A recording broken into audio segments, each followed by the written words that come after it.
How's it going, everyone? In today's video, I'll show you on how you can suspend cards in Anki. Now, it's going to be extremely simple. First things first, navigate through your decks, and then you want to select the deck that has the card that you want to suspend. So in my case, it's going to be this one. Click on it, click on Browse, and we will be taken to the Browse section of this specific deck. So from now, of course, you want to look for the card that you want to suspend. You can also search for it on this search bar to make things easier.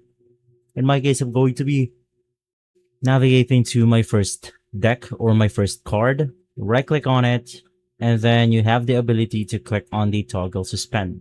So from there, you will be able to suspend this specific card. If you want to suspend multiple, you can just click on it, and then you want to press Control, click on the second one, so on and so forth. Do the same thing, which is right click, click on toggle suspend, and you will be able to suspend those cards. And so that's how easy it is to do. If this video has been helpful, leave a like, subscribe, and follow us for more videos like this. Thanks for watching.